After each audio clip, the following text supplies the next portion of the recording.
بسم اللہ الرحمن الرحیم۔ السلام علیکم ورحمۃ اللہ وبرکاتہ۔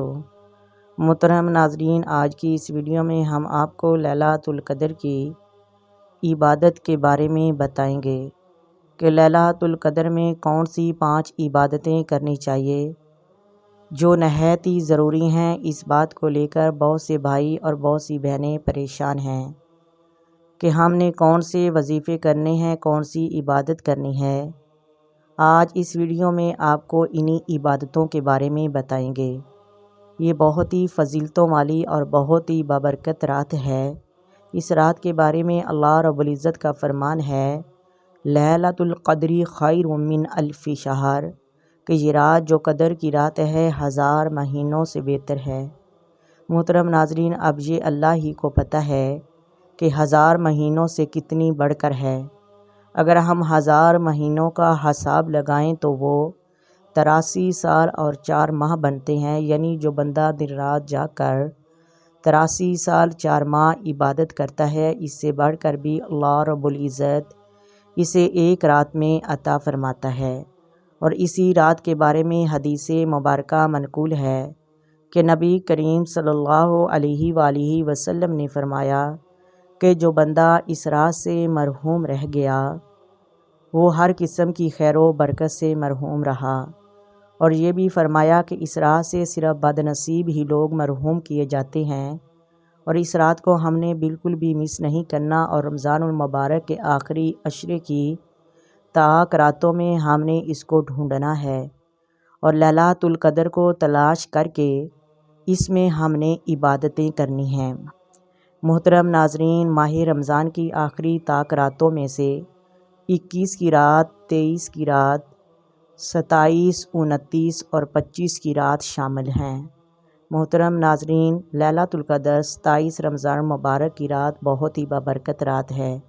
اس کو تو بالکل بھی مس نہیں کرنا۔ اس میں کون سے کام کرنے ہیں، کون سی عبادتیں کرنی ہیں، آپ کو بتاتے ہیں۔ محترم ناظرین، آپ نے اس میں عشاء کی نماز باجماعت ادا کرنی ہے، پھر صبح فجر کی نماز بھی ادا کرنی ہے، کیونکہ حدیث مبارکہ میں منقول ہے جو بندہ عشاء کی نماز اور فجر کی نماز ادا کرتا ہے گویا اس نے پوری رات عبادت کا ثواب حاصل کر لیا۔ محترم ناظرین، عشاء اور فجر کے درمیان نوافلوں کا اہتمام کیا جاتا ہے۔ لیلۃ القدر میں بطور خاص مغرب کے بعد اوابین کے 6 نوافل ضرور ادا کرنے ہیں۔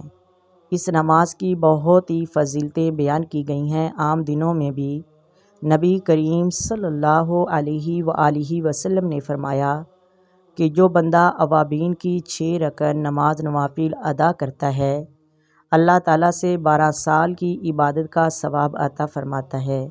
یہ عام دنوں میں اللہ تعالیٰ نے اوابین کا ثواب رکھا ہے، اور رمضان المبارک میں نوافلوں کا ثواب فرض کے برابر ہو جاتا ہے، اور شب قدر میں اللہ تبارک و تعالیٰ اس کا ثواب اور زیادہ کر دیتا ہے۔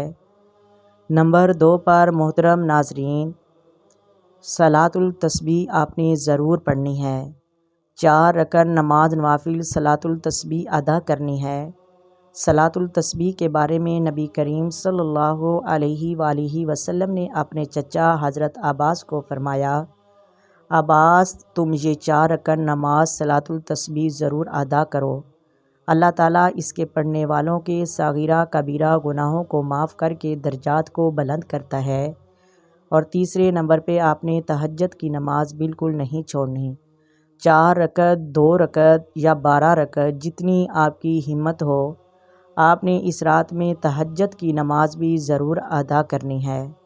اس کے بعد محترم ناظرین، آپ نے کلمہ طیب کا ذکر کرنا ہے۔ کلمہ طیب سب سے افضل ترین عبادت ہے۔ محترم ناظرین، اس رات نوافل بھی ادا کرنے ہیں، اور کثرت سے قرآن پاک کی تلاوت بھی کرنی ہے، ذکر و اذکار بھی کرنا ہے، لا الہ الا اللہ محمد رسول اللہ کا بھی ورد کرنا ہے۔ نبی کریم صلی اللہ علیہ وآلہ وسلم نے فرمایا، 2 ترازوؤں کو بھرنے کے لیے کلمہ طیب ہی کافی ہے۔ اور محترم ناظرین، کچھ حصہ آپ نے اللہ تعالیٰ کی حمد و ثنا پہ لگانا ہے۔ سبحان اللہ و بحمدہ، سبحان اللہ العظیم، و بحمدہ استغفراللہ یا پھر لا الہ الا اللہ واللہ اکبر۔ آپ نے کچھ حصہ نوافلوں پہ اور کچھ حصہ قرآن پاک کی تلاوت پہ، کچھ حصہ بالخصوص درود پاک پہ اور کچھ حصہ ذکر و اذکار پہ گزارنا ہے اور کچھ حصہ استغفار پر گزارنا ہے۔ محترم ناظرین، خالی جاگنے سے عبادت کرنا بہت ہی ضروری ہے، بلکہ اللہ تعالیٰ کی عبادت میں خود کو اتنا مصروف کریں کہ اللہ تبارک و تعالیٰ کی ذات ہم پر راضی ہو جائے۔ امید ہے ویڈیو اچھی لگی ہوگی۔ اگر ویڈیو اچھی لگے لائک کریں، شیئر کریں، سبسکرائب کریں۔ آئے مل کر آقا دو عالم نور مجسم صلی اللہ علیہ وآلہ وسلم کی ذات پر درود و سلام پڑھیں۔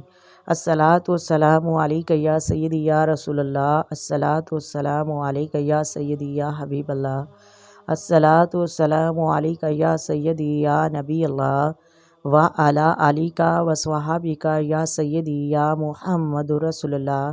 محترم ناظرین، اللہ حافظ۔